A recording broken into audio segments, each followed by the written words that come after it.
श्रीरामचंद्रा करुणा समुद्रा, ध्यातो तुझी राजसयोग मुद्रा.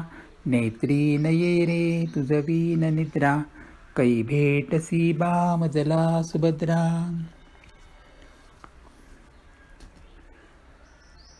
श्री रामायण कथा भाग दुसरा.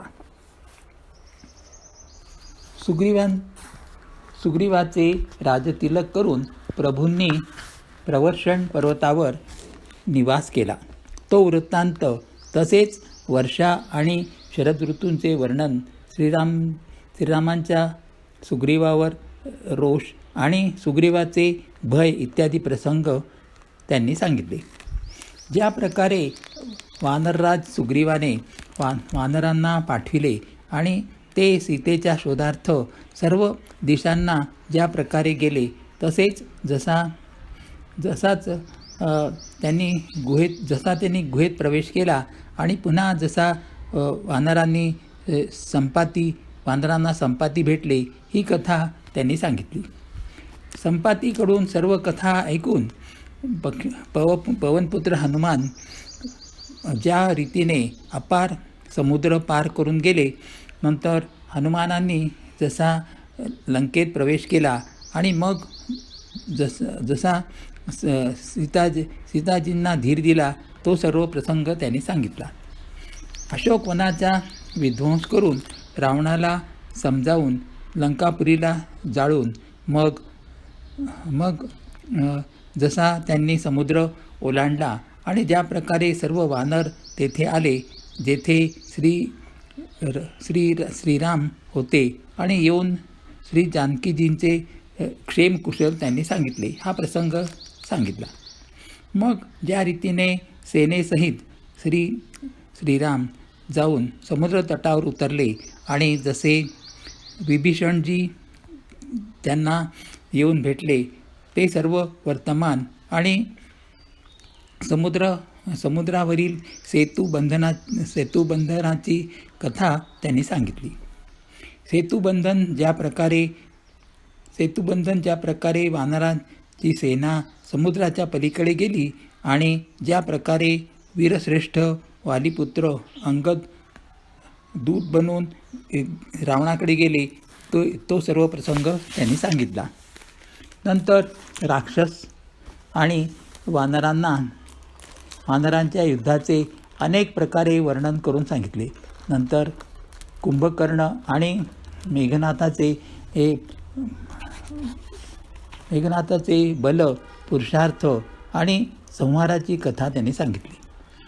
नाना प्रकारच्या राक्षस समूहाचे मरण, तसेच श्री रघुनाथजी आणि रावण यांच्या अनेक प्रकारच्या युद्धांचे वर्णन केले. रावणवध, मंदोदरीचा शोक, विभीषणाचा राज्याभिषेक आणि देवतांचे शोकरहित होणे, या सर्वांचे वर्णन करून सांगितले. नंतर सीता आणि श्रीराम यांची भेट सांगितली. ज्या प्रकारे देवतांनी हात जोडून स्तुती केली होती आणि मग सगळे जसे वानरासह पुष्पक विमानात बसून कृपाधान प्रभू अवधपुरीला निघाले, तो प्रसंग सांगितला. ज्या प्रकारे श्रीराम प्रभू आपल्या अयोध्या नगरात आले, ते सर्व उज्ज्वल चरित्र काकभूषुंडीजींनी विस्तारपूर्वक वर्णन केले. नंतर त्यांनी श्रीरामजींच्या राज्याभिषेकाचे वर्णन केले.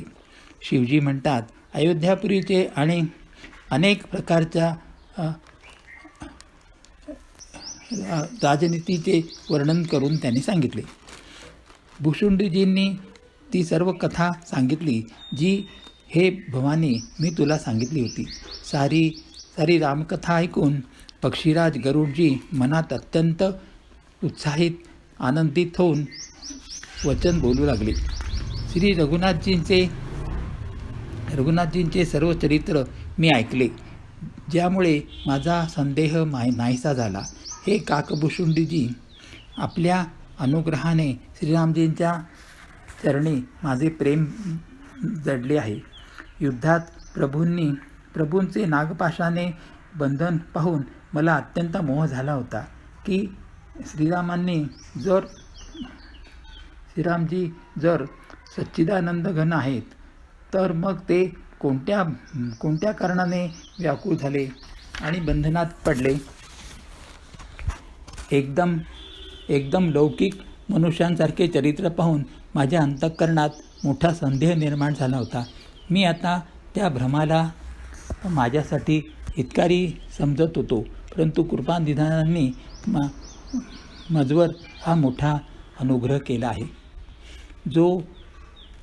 जो उन्हाने अत्यंत व्याकुळ होतो तोच वृक्षाच्या छायेचे सुख जाणतो.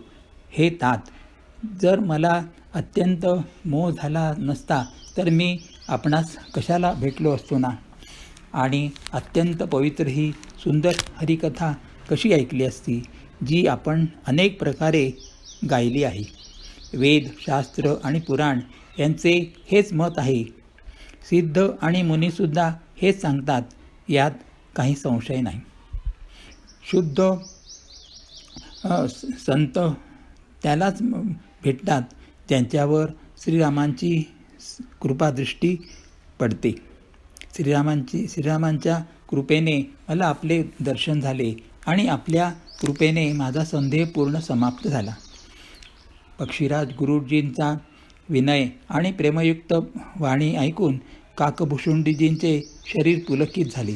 त्यांच्या नेत्रात जल भरून आले आणि ते मनात अत्यंत हर्षित झाले. हे उमा, कुशल बुद्धीचे, सुशील पवित्र कथेचे प्रेमी आणि हरींचे सेवक अशा श्रोत्याला प्राप्त करून सज्जन अत्यंत गोपनीय अशा रहस्याचे सुद्धा प्रकट करून सांगतात. काकभूषुंडीजी नंतर म्हणाले, पक्षीराज त्यांचे प्रेम कमी नव्हते, अर्थात खूप होते. ते नाथ, आपण सर्व प्रकारे मला पूज्य आहात आणि श्री रघुनाथजींची कृपापात्र आहात. आपल्याला संदेह नाही अथवा मोहही नाही आणि मायाही नाही. हे नाथ, आपण तर माझ्यावर दया केली आणि हे पक्षीराज, मोहाचे निमित्त करून श्री रघुनाथजींनी आपल्याला इथे पाठवून मला मोठेपण दिले आहे.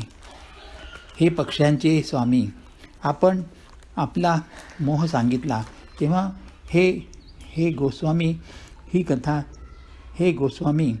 ही काही आश्चर्याची गोष्ट नाही. नारदजी, शंकरजी, ब्रह्माजी आणि सनकादी सर्व आत्मतत्वाचे मर्मज्ञ आणि त्यांचा उपदेश करणारे श्रेष्ठ मुनी आहेत, त्यांच्यापैकी सुद्धा कोणी कोणाला मोहाने आंधळा केले नाही केले जात नाहीत. असा कोण आहे ज्याला कामाने क्रोधाने कोणाचे हृदय जाळले नाही. या जगतात असा कोण ज्ञानी, तपस्वी, शूरवीर, कवी, विद्वान आणि गुणांची धाम आहे, ज्याची लोभाने विडंबना होत नाही. असा कोण आहे? लक्ष्मीच्या मदाने कोणाला वक्र आणि प्रभुतेने कोणाला बहिर केले नाही. असा कोण आहे ज्याला मृगनयनीचे हे नेत्रबाण लागले नाहीत. रज, तम इत्यादी गुणद्वारा चित्तभ्रम कोणाला झाला नाही बरे. असा कोणी नाही ज्याला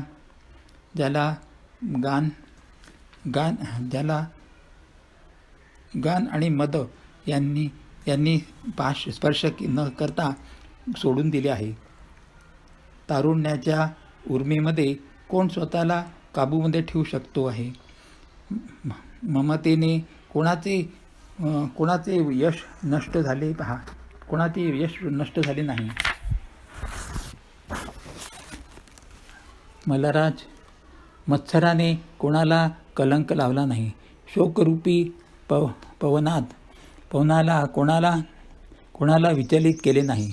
चित्तरूपी सर्पिणी कोणाला डसली नाही. जगतामध्ये असा कोण आहे ज्याला मायेने व्यापले नाही. मनोरथ भुंगा आहे, शरीर लाकूड आहे. असा धैर्यवान कोण आहे ज्याच्या शरीराला हा भुंगा लागत नाही. पुत्राची, धनाची आणि लोकप्रतिष्ठेची या 3 प्रबल इच्छा कोणाच्या बुद्धीला मलिन करीत नाहीत. हा सर्व मायेचा मोठा बलवान परिवार आहे. हा अपार आहे. याचे वर्णन कोण करू शकतो? श्री शंकरजी आणि ब्रह्माजीसुद्धा ज्याला भितात, तर मग दुसऱ्या जीवाची काय कथा?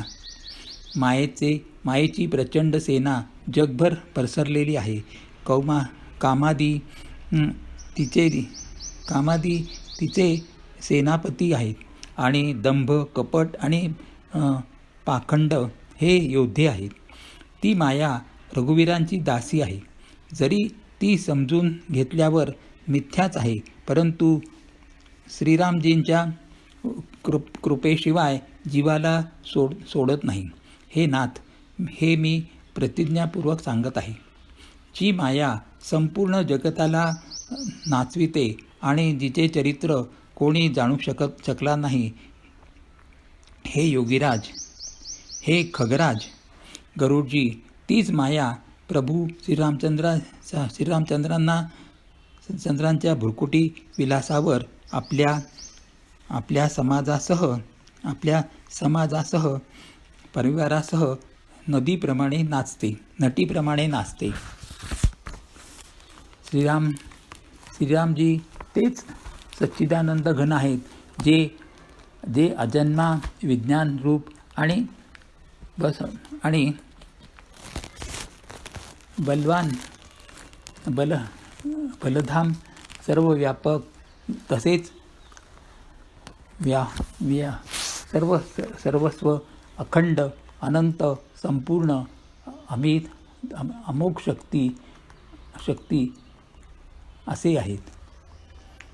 ते निर्गुण, माया गुणरहित, महान, वाणी आणि इंद्रियातीत आहेत.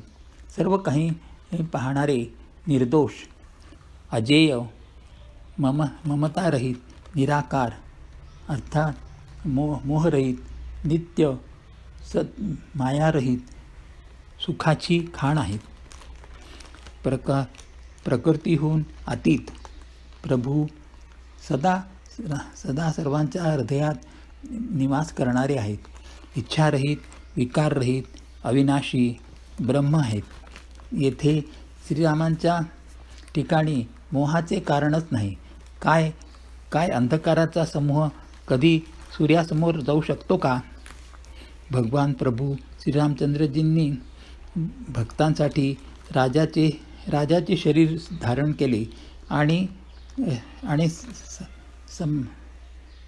सामान्य मानवाप्रमाणे अनेक पावन चरित्र केले आहे. जसा कोणी नट अनेक वेश धारण करून नृत्य करतो आणि तेच भाव दाखवितो, परंतु स्वतः त्यापैकी कोणीच होत नाही. हे गरुडजी, अशीच ही श्री रघुनाथजींची लीला आहे, जी राक्षसांना विशेष मोहित करणारी आणि भक्तांना सुख देणारी आहे. हे स्वामी, जी माणसे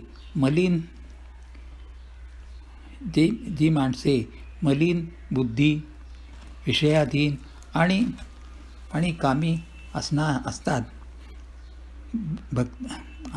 असतात, तीच प्रभूंवर अशा प्रकारे मोहाचा आरोप करतात. जेव्हा ज्याला नेत्रदोष होतो, तेव्हा तो नेहमी पिवळ्या रंगात सांगतो. हे पक्षीराज, जेव्हा त्याला दिशा भ्रमवतो तेव्हा तो म्हणतो, सर्व सूर्य पश्चिमेलाच उगवला आहे. नौकेवर चढलेला मनुष्य जगताला चल पाहतो आणि मोहवश स्वतःला अचल समजतो. बालक गोल फिरतात आणि घरे इत्यादी फिरत नसतात, परंतु ते एकमेकांना खोटे ठरवितात. हे गरुडजी, श्रीहरींच्या विषयात मोहाची कल्पना ही अशीच आहे.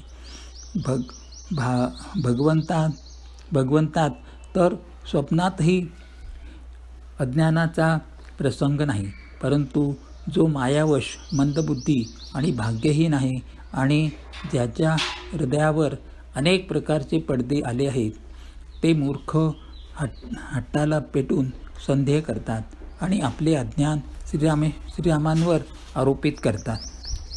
हे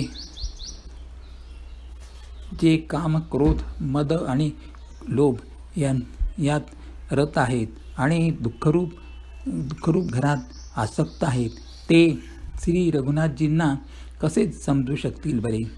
ते मूर्ख तर अंधकार रूपी विहिरीत पडलेलेच आहेत. निर्माण रूप अत्यंत सुलभ आहे, परंतु गुणातीत दिव्य सगुण रूपात कोण जाणत नाही. म्हणून तर त्या सगुण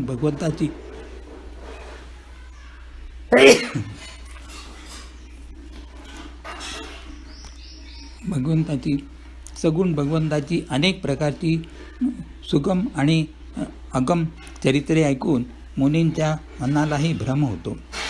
हे पक्षीराज गरुडजी, श्री रघुनाथजींची प्रभुता ऐका. मी माझ्या बुद्धीनुसार ती अत्यंत सुंदर कथा सांगतो. हे प्रभू, मला ज्या प्रकारे मोह झाला ती सर्व कथा सुद्धा मी आपणास सांगतो. हे तात, आपण श्रीरामजींचे कृपापात्र आहात. श्रीहरींच्या गुणांमध्ये आपली प्रीती आहे, म्हणून तुम्ही मला सुखदायी आहात. म्हणून मी तुमच्यापासून काही लपवित नाही आणि अत्यंत रहस्यपूर्ण गोष्टी आपणाला गाऊन दाखवतो. श्रीरामजींचा सहज स्वभाव ऐका. ते भक्तांमध्ये कधीही अभिमान राहू देत नाहीत, कारण अभिमान जन्ममरण रूप संसाराचे मूळ आहे आणि अनेक प्रकारचे क्लेश आणि दुःख देणारे आहेत. म्हणून कृपानिधी त्याला समाप्त करतात, कारण सेवकांवर त्यांची अत्यंत ममता असते. हे गोस्वामी, जसे बालकाच्या शरीरात फोड होतो तेव्हा माता कठोर हृदयाने तो फोडून टाकते. जरी लहान मुलाला प्रथम फोडताना दुःख होते आणि अधीर होऊन ते रडते, तरी पण रोगनाशासाठी माता मुलाच्या त्या रडण्याचा विचार काही करीत नाही, त्यांची पर्वा करीत नाही आणि फोडून टाकते. त्याचप्रमाणे श्री रघुनाथजींनी आपल्या दासांचा अभिमान त्यांच्या हितासाठी हरण केला आहे. तुलसीदासजी म्हणतात, भ्रमाचा त्याग करून अशा प्रभूंचे भजन का करीत नाही? हे पक्षीराज गरुडजी, श्रीरामजींच्या कृपेची आणि माझ्या जडतेची गोष्ट सांगतो. मन लावून ऐकावी. ज्यावेळी श्रीरामचंद्र प्रभू मनुष्य धारण करतात आणि भक्तांसाठी अनेक लीला करतात, त्यावेळी मी अयोध्यापुरीत जातो आणि त्यांची बाललीला पाहून हर्षित होतो. तेथे जाऊन मी जन्मोत्सव पाहिला आणि भगवंताच्या बाललीलेमध्ये आकर्षित होऊन 5 वर्षापर्यंत तेथेच राहतो.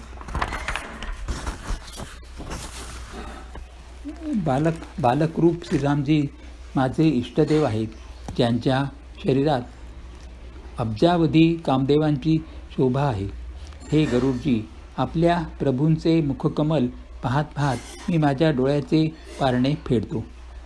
लहान कावळ्याचे शरीर धारण करून आणि भगवंताबरोबर फिरून मी त्यांचे विविध प्रकारचे बालचरित्र पाहतो.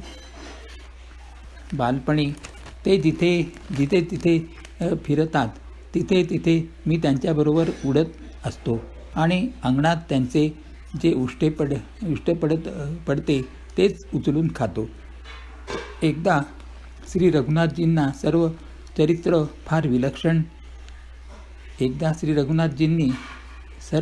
चरित्र फार विलक्षण केले. प्रभूंच्या त्या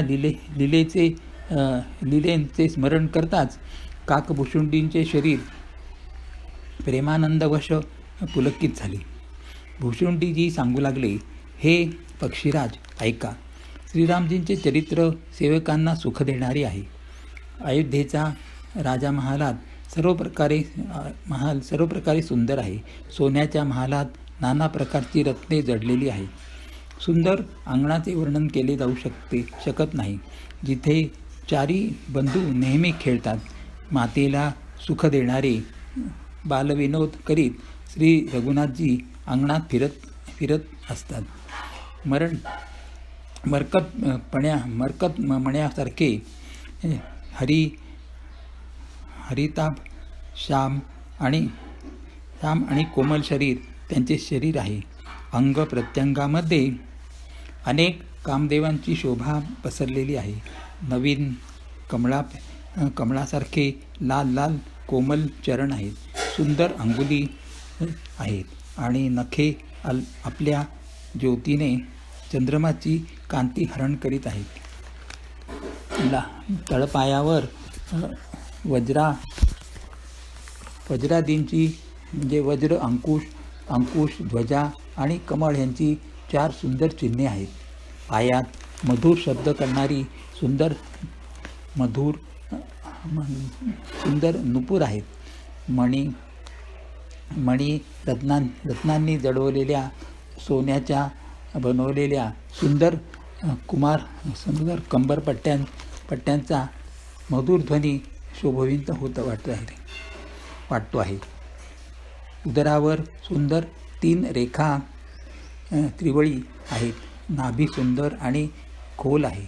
वक्षस्थलावर अनेक प्रकारची बालकांची आभूषणे आणि वस्त्रे सुशोभित आहेत.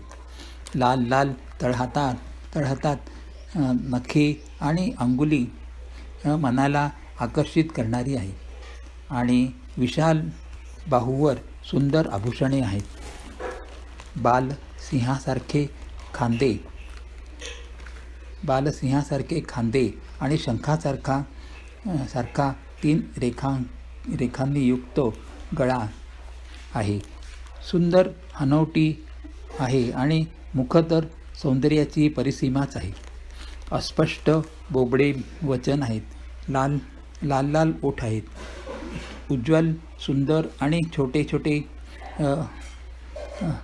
वर खाली दोन दात आहेत. सुंदर गाल, मनोहर नासिका आणि सर्व सुख देणाऱ्या चंद्रमाच्या अथवा सुख देणाऱ्या संपूर्ण कलांनी परिपूर्ण असलेल्या चंद्रमाच्या किरणांसमान मधुर स्मित हास्य आहे. नीलकमला समान असलेले नेत्र जन्ममृत्यूच्या बंधनापासून सोडविणारे आहेत. ललाटावर गोरोचनचा तिलक सुशोभित होत आहे. भुवया वक्राकार आहेत. कान सम आणि सुंदर आहेत. काळे आणि कुरळ्या केसांचे सौंदर्य पसरलेले आहे. पिवळे आणि तलम झबले शरीरावर शोभा देत आहे. त्यांचा प्रभूंचा हर्षध्वज आणि दृष्टी मला अत्यंत प्रिय वाटते. राजा दशरथजींच्या अंगणात विहार करणारे रूपाची राशी श्रीरामचंद्रजी आपले प्रतिबिंब पाहून नाचतात.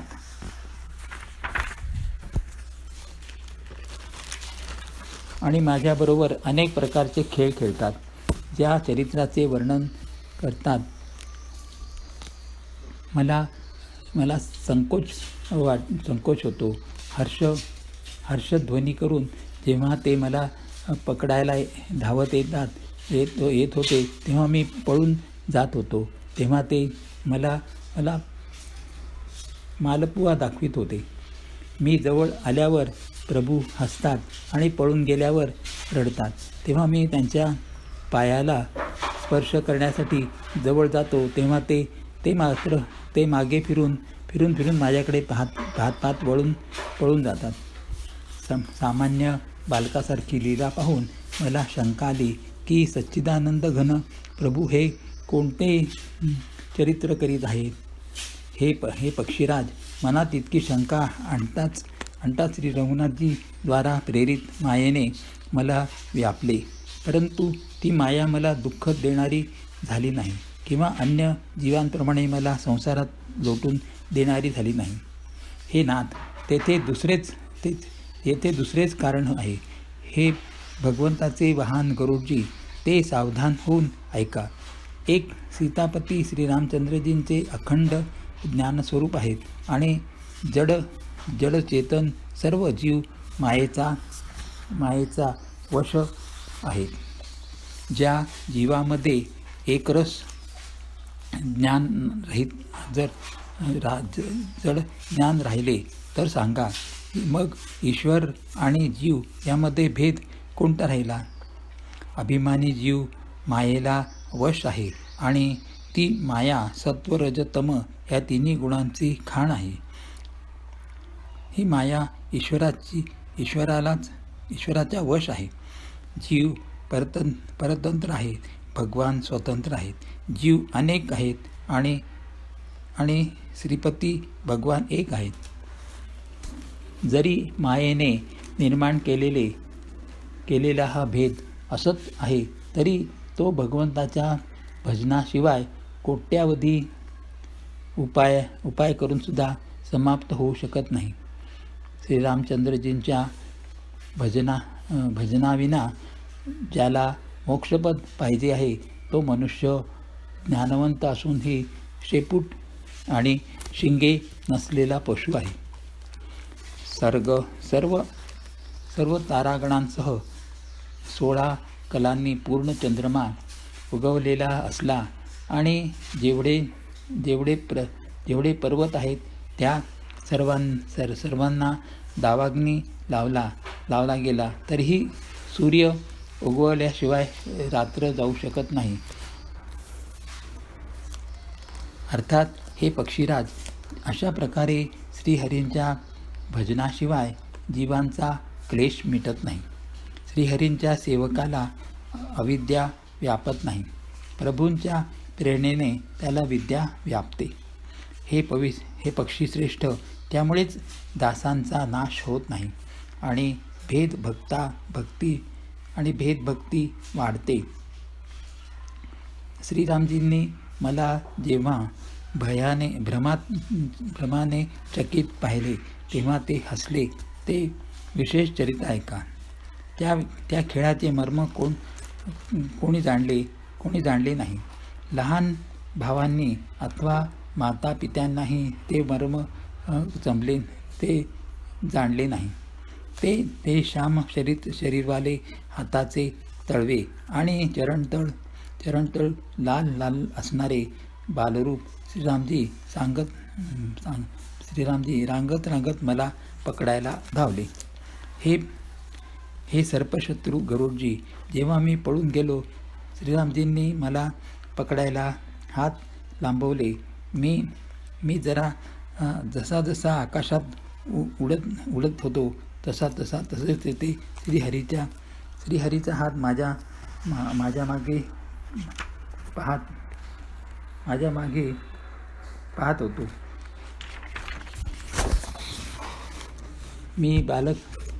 मी ब्रह्मलोकापर्यंत गेलो आणि उडताना मी मागे पाहिले तेव्हा हे तात श्रीरामजींच्या हातात आणि माझ्यात केवळ 2 बोटांचेच अंतर होते. सतत 7ही आवरणांचा भेद करून जेथपर्यंत माझी गती होती तेथपर्यंत मी गेलो, परंतु तेथेही प्रभूंचा हात माझ्या मागे पाहून मी व्याकुळ झालो. जेव्हा मी भयभीत झालो तेव्हा मी डोळे मिटले. मग डोळे उघडून पाहताच मी अवधपुरीत पोहोचलो. मला पाहून श्रीरामजी स्मित हास्य करू लागले.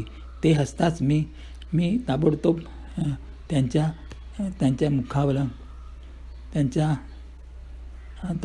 मुखात गेलो. हे पक्षीराज ऐका, मी त्यांच्या पोटात अनेक ब्रह्मांडांचे समूह पाहिले. त्या ब्रह्मांडामध्ये अनेक विचित्र लोक होते,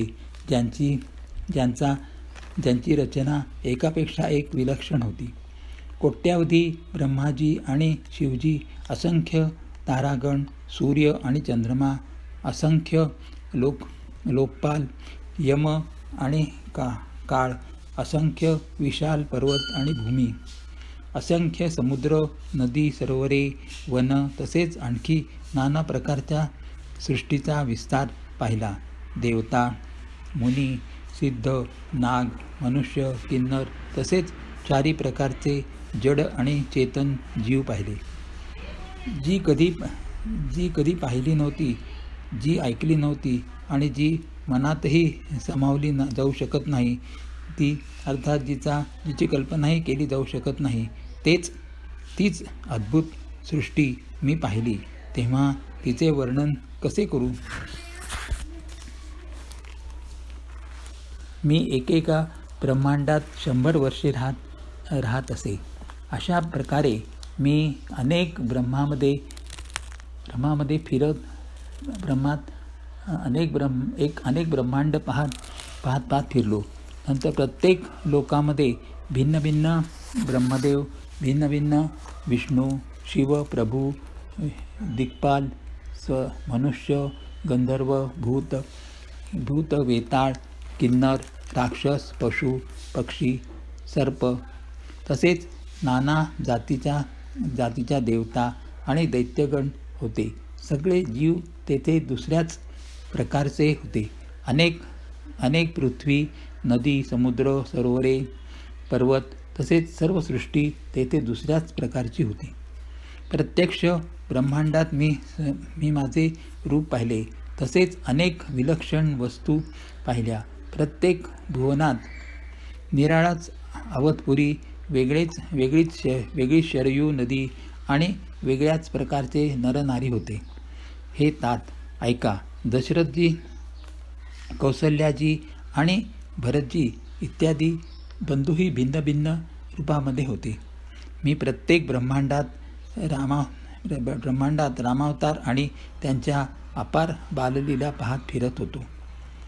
हे हरिवाहन, मी सर्व काही वेगळेच आणि अत्यंत विचित्र पाहिले. मी असंख्य ब्रह्मांडे फिरलो, परंतु प्रभू श्रीरामचंद्रजींना मी दुसऱ्या प्रकारात पाहिले नाही. सर्वत्र तेच बालपण, तीच शोभा आणि तेच कृपाळू श्री रघुवीर. अशा प्रकारे मोहरूपी पवनाच्या प्रेरणेने मी अनेक भुवनांमध्ये पाहत फिरत राहिलो. अनेक ब्रह्मांडामध्ये फिरत असता माझे जणू 100 कल्प निघून गेले. फिरत मी आपल्या आश्रमात आलो आणि काही काळ तेथेच राहून घालविला. नंतर जेव्हा आपल्या प्रभूंचा अवधपुरीत जन्म झालेला ऐकला, तेव्हा प्रेमाने परिपूर्ण होऊन मी आनंदाने धावलो. जाऊन मी जन्म महोत्सव पाहिला. ज्या प्रकारे मी पूर्वी वर्णन केले आहे, श्रीरामचंद्रजींच्या उदरात मी अनेक जगत पाहिले. त्यांना फक्त पाहणेच शक्य होते, वर्णन करणे अशक्य होते. तेथे पुन्हा मी सुजाण मायेचे स्वामी कृपाळू भगवान श्रीरामजींना पाहिले. मी पुन्हा विचार करीत होतो. माझी बुद्धी मोहरूपी चिखलाने भरलेली होती. हे सर्व मी दोन दोन घटिकेत पाहिले. मनात विशेष मोह असल्याने मी थकलो. मला व्याकुळ पाहून त्यावेळी कृपाळू श्री रघुवीर हसले. हे धीरबुद्धी गरुडजी, ऐका. ते हसताच मी मुखातून बाहेर आलो. श्रीरामचंद्रजी माझ्याबरोबर पुन्हा त्याच बाललीला करू लागले. मी असंख्य प्रकारांनी मनाला समजावित होतो, परंतु त्याला शांती मिळत नव्हती. हे बालचरित्र पाहून आणि पोटात पाहिलेल्या त्या प्रभुतेचे स्मरण करून मी शरीराचे भान विसरून गेलो आणि ते आर्तजन रक्षण करा असे ओरडत पृथ्वीवर कोसळलो. मुखातून शब्द निघत नव्हता. त्यानंतर प्रभूंनी मला प्रेमविव्हल पाहून आपल्या मायेच्या प्रभावाला थांबविले. प्रभूंनी आपला करकमल माझ्या मस्तकावर ठेवला. दयाळूंनी त्याने संपूर्ण दुःख हरण केले. सेवकांना सुख देणारे कृपासमूह श्रीरामजींनी मला संपूर्णपणे मोहरहित केले. त्यांच्या पूर्वीच्या प्रभुतेचा विचार करून माझ्या मनाला फार मोठा हर्ष झाला.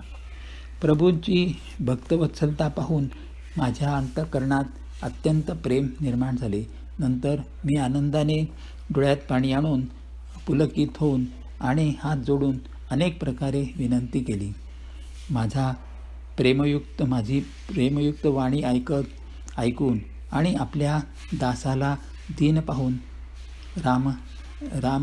रमानिवास श्रीरामजी सुखदायक गंभीर आणि कोमल वचनाने म्हणाले, हे काकभूषुंडी, तू मला अत्यंत प्रसन्न समजून वर माग आणि अणिमा इत्यादी अष्टसिद्धी दुसऱ्या वृद्धी तसेच संपूर्ण सुखाचे खाण मोक्ष, ज्ञान, विवेक, वैराग्य, विज्ञान आणि जे अनेक गुण जे असतात मुनींसाठी सुद्धा दुर्लभ आहेत, ते सर्व मी तुला देतो, यात संशय नाही. जे तुझ्या मनास प्रिय असेल ते मागून घे. प्रभूंची वाणी ऐकून मी अत्यंत प्रेममय झालो. त्यावेळी मनात अनुमान करू लागलो की प्रभूंना सर्व सुख देण्याचा विषय काढला तर खरंच, परंतु आपली भक्ती देण्याविषयी काही ते बोलले नाहीत. भक्तिरहित सर्व गुण आणि सर्व सुखे तसेच नीरस बेचव आहेत. जसे मिठाशिवाय अनेक प्रकारचे भोजन पदार्थ. भजनरहित सुख काय कामाचे, हे पक्षीराज, असा विचार करून मी म्हणालो, हे प्रभो, जर आपण प्रसन्न होऊन मला वर देत आहात आणि माझ्यावर कृपा आणि स्नेह करत आहात, तर हे स्वामी, मी आपला मनपसंत वर मागतो. आपण उदार आहात आणि मनातले जाणणारे आहात.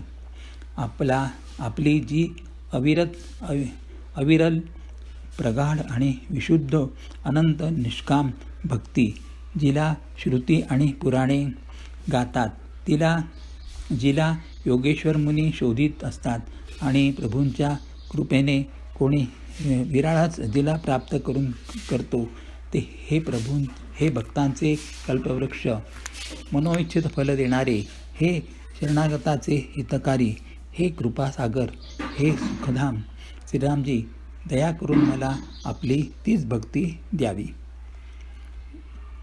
एवंमस्तु, असेच होवो. म्हणून रघुवंशाचे स्वामी परमसुख देणाऱ्या वाणीने म्हणाले, हे काकभूषुंडी, ऐक. तू स्वभावताच बुद्धिमान आहेस आणि वरदान का मागणार नाहीस? तू सर्व सुखाची खाण भक्ती मागितलीस. जगतात तुझ्या समान भाग्यशाली कोणी नाही. हे हे मुनी, जे जे जप आणि योगाग्नीने शरीर जाळत राहतात, कोट्यावधी यज्ञ करूनसुद्धा जी भक्ती प्राप्त करू शकत नाहीत, तीच भक्ती तू मागितलीस. तुझे चातुर्य पाहून मी प्रसन्न झालो. ही ही चतुरता मला अत्यंत आवडली. हे हे पक्षीराज, ऐक. माझ्या कृपेने समस्त शुभगुण तुझ्या हृदयात वास करतील.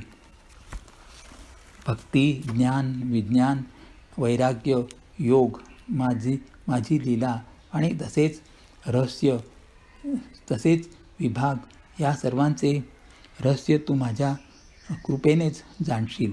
तुला साधनेचे कष्ट होणार नाहीत. मायेपासून उत्पन्न होणारे सर्व भ्रम आता तुला बाधणार नाहीत. मला अनादि अजन्मा अगुण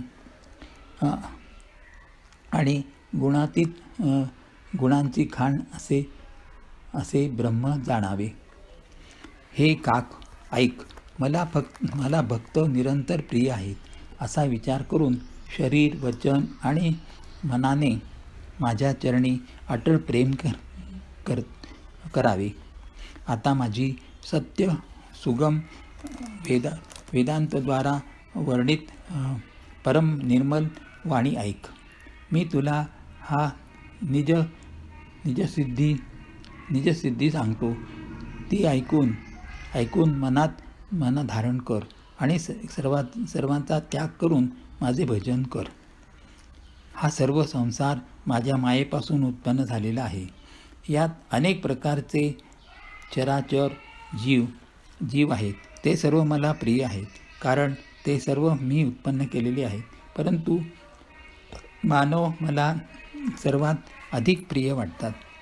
मला त्या मानवातही द्विजांमध्येही वेदांना कंठस्थ करणारे, त्यांच्यातही वेदोक्त धर्माने वागणारे आणि त्यांच्यातही विरक्त सारा मला जास्त प्रिय आहेत. वैराग्यवानांमध्येही ज्ञानी आणि ज्ञानींमध्येही अत्यंत प्रिय विज्ञानी आहेत. विज्ञानापेक्षाही मला माझा दास प्रिय आहे, ज्याला माझाच आश्रय आहे. दुसरी कोणती आशा नाही.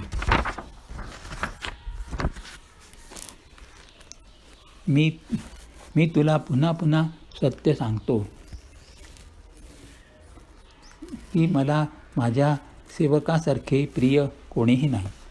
भक्तिहीन ब्रह्मदेव का असेना, तो मला सर्व जीवांप्रमाणेच प्रिय आहे. परंतु भक्तिमान असलेला अत्यंत नीच प्राणीही मला प्राणासारखा प्रिय आहे. ही माझी घोषणा आहे. पवित्र, सुशील आणि सुंदर बुद्धिवान सेवक सांग कोणाला प्रिय वाटत नाही. वेद आणि पुराण हीच नीती सांगतात. हे काक, सावधान होऊन ऐक. एका पित्याचे अनेक पुत्र वेगवेगळ्या गुण स्वभाव आणि आचरणाचे असतात. कोणी पंडित होतो तर कोणी तपस्वी होतो, कोणी ज्ञानी होतो तर कोणी धनी होतो, कोणी शूरवीर तर कोणी ज्ञानी, कोणी सर्वज्ञ तर कोणी धर्मपरायण असतो. पित्याचे प्रेम त्या सर्वांवर सारखेच असते. परंतु यांच्यापैकी कोणी मन, वचन आणि कर्माने पित्याचाच भक्त असतो. सर्व स्वप्नातही दुसरा धर्म जाणत नाही. तो पुत्र पित्याला प्राणासारखा प्रिय असतो.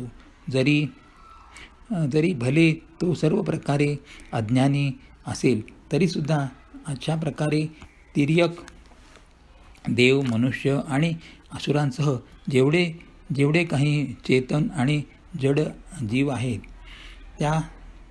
त्यांनी भरलेले हे सर्व विश्व मीच निर्माण केले आहे. म्हणून सर्वांवर माझी सारखीच दया असते. परंतु ह्यातही जो मद आणि माया यांचा त्याग करून मन, वचन आणि शरीराने मला भजतो, तो पुरुष असो, नपुसक असो अथवा स्त्री असो अथवा चर अचर कोणताही जीव असो, कपटाचा त्याग करून जो कोणी सर्व भावाने मला भजतो तोच मला परमप्रिय आहे. हे पक्षी, मी तुला सत्य सांगतो, पवित्र, अनन्य तसेच निष्काम सेवक सेवक सेवक मला प्राणासारखे प्रिय आहेत. असा विचार करून तू सर्व आशा भरोसा सोडून मलाच भज. तुला काळ कधीही व्यापणार नाही. निरंतर माझे स्मरण आणि भजन करीत राहा. प्रभूंचे वचनामृत ऐकून मी तृप्त होत नव्हतो. माझे शरीर रोमांचित झाले होते आणि मनात अत्यंत हर्ष होत होता. ते सुख मन आणि कानच जाणतात. जिभेने त्याचे वर्णन केले जाऊ शकत नाही. प्रभूंच्या शोभेचे ते सुख नेत्रच जाणतात, परंतु ते सांगू कसे शकतील? त्यांना तर वाणी नाही. मला अनेक प्रकारे उत्तम रीतीने समजावून आणि सुख देऊन प्रभू पुन्हा तेच बालकांचे खेळ करू लागले. नेत्रात पाणी आणून आणि तोंड केविलवाणे करून त्यांनी माझ्याकडे पाहिले. मुखाकृती तसेच नजरेने मातेला सुचविले की खूप भूक लागली आहे. हे पाहून माता ताबडतोब उठून धावली आणि कोमल वचन बोलून तिने श्रीरामांना छातीशी धरले. ती कुशीत घेऊन त्यांना दूध पाजू लागली आणि रघुनाथजींच्या ललित लीला गाऊ लागली. ज्या सुखासाठी सर्वांना सुख देणाऱ्या कल्याणरूपी त्रिपुरारी शिवजींना अशुभ वेश धारण केला, त्या सुखाला जय अवधपुरीचे नर नारी निरंतर निमग्न होऊन पाहतात. त्या सुखाचा केवळ लवलेश ज्यांनी एक वेळ स्वप्नातही अनुभवला ते हे पक्षीराज, ते सुंदर बुद्धिवान सज्जन पुरुष त्यापुढे ब्रह्मसुखाची सुद्धा काही गणता करीत नाहीत. मी आणखी काही काळपर्यंत अवधपुरीत राहिलो आणि श्रीरामजींच्या रसरूप बाललीला पाहिल्या. श्रीरामजींच्या कृपेने मी भक्तीचे वरदान प्राप्त केले. त्यानंतर प्रभूंच्या चरणी वंदन करून मी आपल्या आश्रमात परत आलो.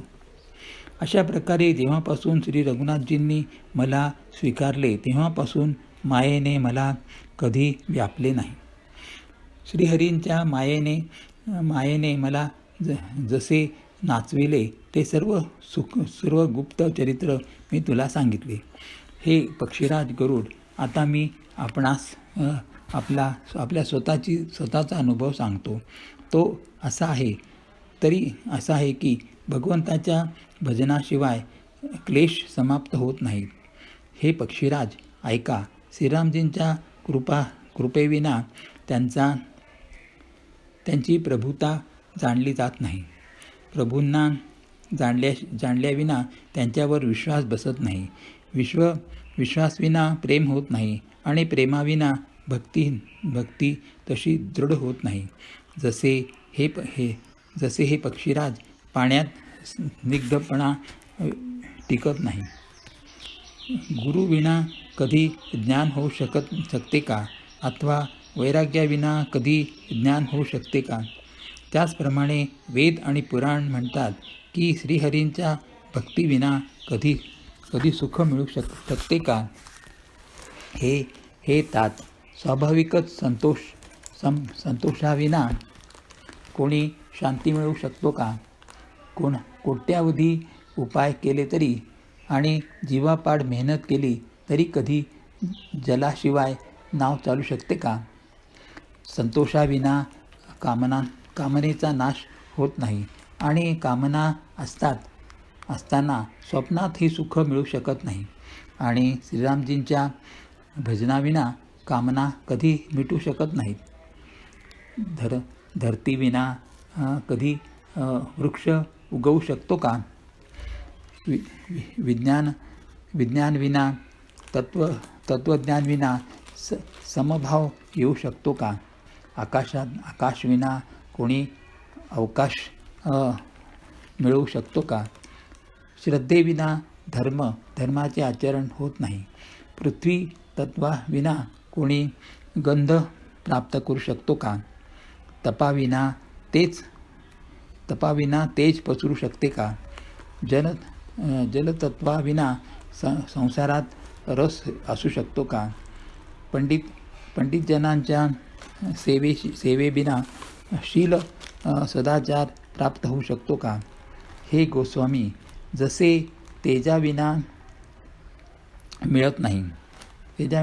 रूप मिळत नाही, आत्मसुखाविना मन स्थिर होऊ शकते का?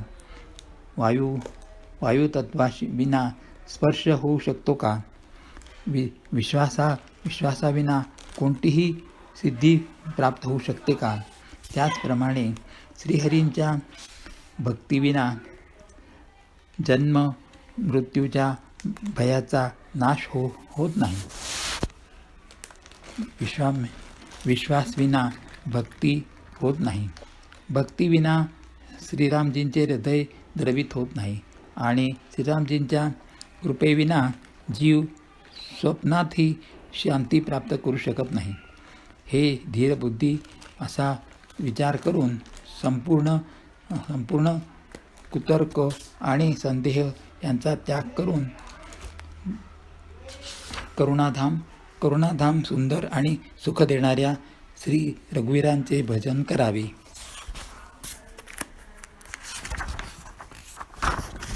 हे पक्षीराज, हे नाथ, मी आपल्या बुद्धीनुसार प्रभूंचे प्रताप आणि महिमा यांचे वर्णन केले. मी यात कोणताही विषय युक्तीने वाढवून सांगितला नाही.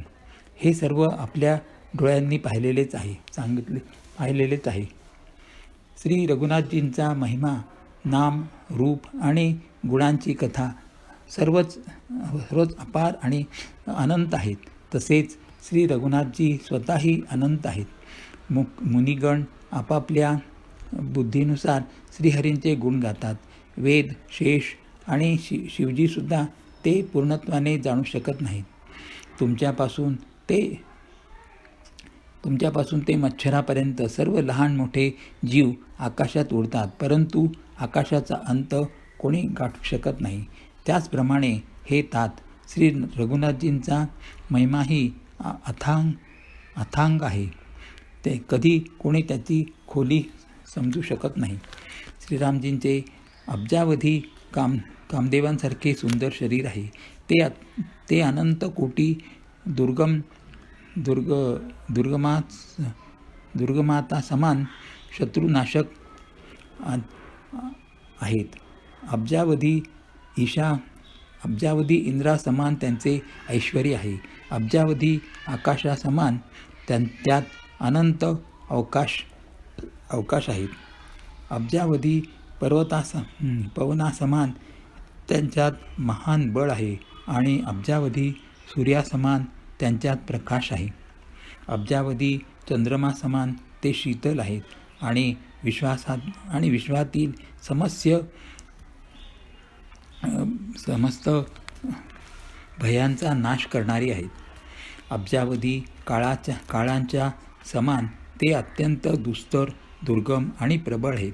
ते भगवान अब्जावधी धूमकेतू समान अत्यंत प्रबल आहेत. अब्जावधी पाताळासमान प्रभू अथांग आहेत. अब्जावधी यमराजांसमान भयानक आहेत. अनंत कोटी तीर्थासमान ते पवित्र आहेत आणि तसेच त्यांचे नाम संपूर्ण पापसमूहाचा नाश करणारी आहे. श्री रघुनाथजी अब्जावधी हिमालयासमान अचल आहेत आणि अब्जावधी समुद्रासमान खोल आहेत. भगवान अब्जावधी कामधेनूसमान सर्व कामनांची पूर्ती करणारी आहेत. त्यांच्यात अनंत कोटी रस रस सरस्वती समान चतुरता आहे. अब्जावधी ब्रह्मदेवा समान सृष्टी रचनेची निपुणता आहे.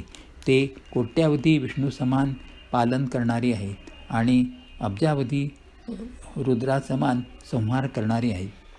ते अब्जावधी कुबेरासमान धनवान आणि कोट्यावधी मायेसमान सृष्टीचे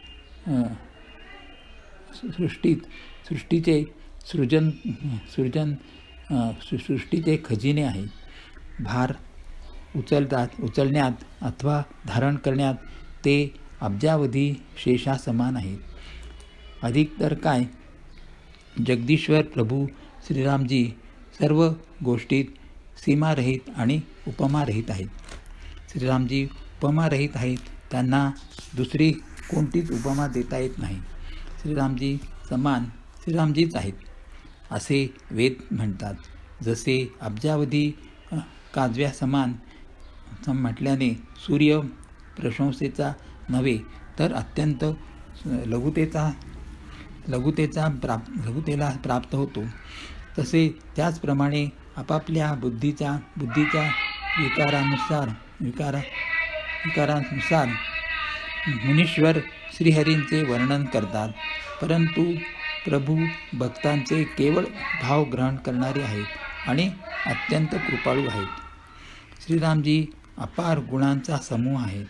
त्यांची खोली कोण जाणू शकतो. संतांकडून मी सर्व काही ऐकले होते तेच आपल्याला ते सांगितले.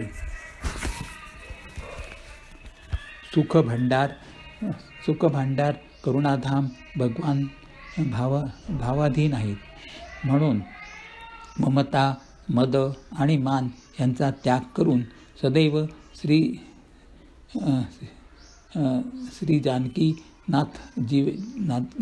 जानकीनाथजींचेच भजन केले पाहिजे. भुशुंडीचे सुंदर वचन ऐकून पक्षीराज हर्षित होऊन आपले पंख त्यांनी फुलविले. त्यांच्या नेत्रात प्रेमानंद अश्रूचे जल भरून आले आणि मन अत्यंत हर्षित झाले. त्यांनी श्री रघुनाथजींचा प्रताप हृदयात धारण केला. ते आपला पूर्वीचा मोह आठवून पश्चाताप करू लागले की मी अनादी ब्रह्माला मनुष्य समजलो. गरुडजींनी पुन्हा काकभूषुंडींच्या चरणी मस्तक नमविले आणि त्यांना श्रीरामजी समानच समजून प्रेम वाढविले. गुरुविना कोणी भवसागर तरू शकत नाही, जरी तो ब्रह्मदेव आणि शंकराप्रमाणे असेना का. गुरुजींनी म्हटले, हे तात, मला संशयरूपी साप चावला होता आणि साप चावल्यानंतर जसे विष चढल्यामुळे लहरी येतात तसेच अनेक कुतर्करूप दुःखदायी लहरी येत होत्या. आपल्या स्वरूपरूपी गारुडीद्वारा सापाचे विष उतरवणाऱ्या भक्तांना सुख देणाऱ्या श्री रघुनाथजींनी मला जिवंत ठेवले आहे. आपल्या कृपेने माझ्या मोहाचा नाश झाला आणि मी श्रीरामजींचे अनुपम रहस्य जाणले. त्यांची काकभूषुंडींची अनेक प्रकारे प्रशंसा करून नतमस्तक होऊन आणि हात जोडून मग गरुडजी प्रेमपूर्वक विनम्र आणि कोमल वचनाने म्हणाले, हे प्रभू, हे स्वामी, मी स्वतःच्या अविवेकामुळे आपल्याला विचारतो. हे कृपा समुद्र, मला आपला निजदास समजून आदरपूर्वक माझ्या प्रश्नाचे उत्तर सांगावे. आपण सर्व काही जाणणारे आहात, तत्वाचे ज्ञाती आहात. अंधकाराच्या पलीकडे उत्तम बुद्धीने युक्त, सुशील, सरळ आचरण करणारे, ज्ञान, वैराग्य आणि ज्ञानधाम आणि श्री रघुनाथजींचे प्रिय आहात. आपल्याला हे कावळ्याचे शरीर कोणत्या कारणाने मिळाले. हे तात, मला सर्व समजावून सांगा. हे हे स्वामी, ते आकाशगामी हे सुंदर रामचरित नाम आपण कोठे प्राप्त केले ते सांगावे. हे नाथ, मी शिवजींकडून असे ऐकले आहे की प्रलयातही आपला नाश होत नाही आणि ईश्वर कधी असत्य वचन बोलत नाही. तोही माझ्या मनात संशय आहे. कारण की हे नाथ, नाग, मनुष्य, देवता इत्यादी चर अचर जीव तसेच सर्व जगत काळाचा घास आहे. अनंत ब्रह्मांडांचा नाश करणारा काळ सदा फारच अनिवार्य आहे. असा तो अत्यंत भयंकर काळ आपल्याला व्यापत नाही, आपल्यावर त्याचा प्रभाव दाखवित नाही. याचे कारण काय आहे? हे कृपाळू, मला सांगा. हा ज्ञानाचा प्रभाव आहे की योगाचे बळ आहे? हे प्रभू, आपल्या आश्रमात येताच माझा मोह आणि भ्रम नष्ट झाला. याचे कारण काय आहे? हे नाथ, हे सर्व प्रेमसहित मला सांगा. हे उमा, शिवजी म्हणतात, हे उमा, गरुडाची वाणी ऐकून काकभूषुंडी हर्षित झाले आणि अत्यंत प्रेमाने म्हणाले, सर्पशत्रू, आपली बुद्धी धन्य आहे. आपले प्रश्न मला अतिशय आवडले. आपले प्रेमयुक्त सुंदर प्रश्न ऐकून मला माझ्या अनेक जन्मांची आठवण झाली. मी माझी सर्व कथा विस्ताराने सांगतो. हे तात, आदरसहित मन लावून ऐका. अनेक जप, तप, यज्ञ, शम, मना, दम, व्रत, दान, वैराग्य, विवेक, योग, विज्ञान इत्यादी सर्वांचे फल श्री रघुनाथजींच्या चरणी प्रेम होणे हे आहे. आणि याविना कुणाचेही कल्याण होऊ शकत नाही. मी याच शरीराने श्रीरामजींची भक्ती प्राप्त केली आहे. यामुळे यावर माझी ममता अधिक आहे. ज्यांच्याकडून आपला काही स्वार्थ साधतो त्याला सगळेच प्रेम करतात. हे गरुडजी, वेदांमध्ये मान्य केलेली अशी नीती आहे आणि सज्जन ही म्हणतात की स्वतःचे परमहित जाणून अत्यंत नीचावरही प्रेम केले पाहिजे. रेशीम किड्यापासून होते, त्यापासून सुंदर रेशमी वस्त्र बनतात. म्हणूनच त्या अत्यंत अपवित्र किड्यांनासुद्धा प्राणासमान पाळतात. जीवाचा वास्तविक स्वार्थ हाच आहे की मन, वचन आणि कर्माने श्रीरामजींच्या चरणी प्रेम व्हावे. तेच शरीर पवित्र आणि सुंदर आहे, जे मिळाले असता श्री रघुनाथजींचे भजन केले जाते. जो श्रीरामजींच्या विमुख आहे त्याने जरी ब्रह्मदेवासमान शरीर प्राप्त केले तरीही कवी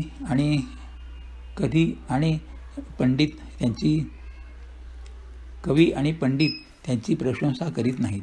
याच शरीराने माझ्या हृदयात रामभक्ती उत्पन्न झाली. म्हणून हे स्वामी, हा देह मला परमप्रिय आहे. माझे मरण माझ्या इच्छेवरच आहे, परंतु तरीही मी हे शरीर सोडित नाही. कारण की वेदांनी वर्णन केले आहे की शरीराशिवाय भजन होत नाही. पूर्वी मोहाने माझी मोठी दुर्दशा केली होती. श्रीरामजींच्या विमुख होऊन मी कधी सुखाने झोपलो नाही. अनेक जन्मांमध्ये मी अनेक प्रकारचे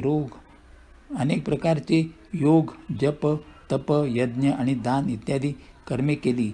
हे गरुडजी, जगतात जशी कोणती योनी आहे, अशी कोणती योनी आहे जिच्यामध्ये मी पुन्हा फिरून आलो नाही, जन्म घेतला नाही. हे गोस्वामी, मी सर्व कर्म करून पाहिले, परंतु आता या जन्माप्रमाणे मी कधी सुखी झालो नाही.